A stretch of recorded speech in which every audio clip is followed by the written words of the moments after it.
चला तर आज आपण कोशिंबीर बनवूया आणि उन्हाळ्याची तर आपल्याला खायलाच पाहिजे कोशिंबीर. चला तर मी इथे कांदा कट करून घेते बारीक बारीक, एकदम असा बारीक बारीक आपल्याला कांदा कट करून घ्यायचा आहे. उन्हाळ्याचं जेवढं दही ताक लस्सी जेवढं घेतलं तेवढं शरीराला चांगलंच असतं, जेवढे थंड पदार्थ खाल्ले तेवढे.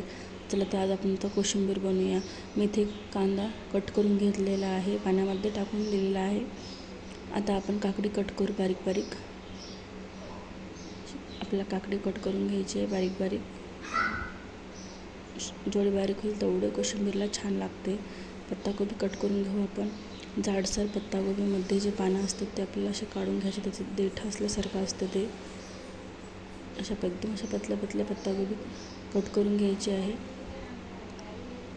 आता आपण टोमॅटो कट करून घेऊ. अशा पद्धतीने तुम्ही बनवा, नक्की खूप छान लागते कोशिंबीर. अशा बारीक बारीक आपल्याला बारीक बारीक अशा प्रकारे आपण बारीक बारीक टोमॅटो कट करून घेऊ.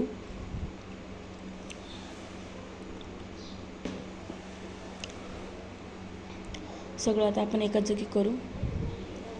तुम्ही यामध्ये डाळिंबसुद्धा टाकू शकता. बरेच जण डाळिंब पण टाकतात, आवडीनुसार आहे. यामध्ये दही टाकते मी 3 ते 4 चम्मच. तुमच्या आवडीनुसार तुम्ही दही टाकू शकता. नंतर पाणी सुटते, थोडंसंच टाकलं तरी दही चालते. कोथिंबीर टाकते मी. तर मिरच्या कट करून घेऊ आपण. तिकडे मी तेल गरम व्हायला ठेवलं, मोहरी जिरं टाकून. मस्त असं तेल गरम झालं की याच्यामध्ये मोहन टाकायचं. मीठ टाकलेलं आहे मी 1 चम्मच. यावरती जिरं पावडर टाकायचं थोडंसं. मी जिरं पावडर घालते. थोडंसं अर्धा चम्मच चिमूटभर आपल्याला यावरती जिरं पावडर टाकायचं आहे. आणि तेल टाकायचं गरम गरम, मस्त असं मोहन आलेलं.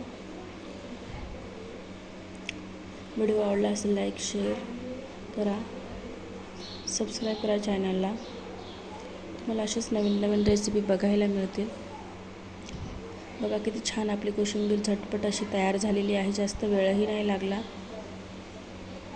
अशा पद्धतीने कोशिंबीर जर बनवली तर एक पोळी नक्कीच तुम्हाला जास्त जाईल.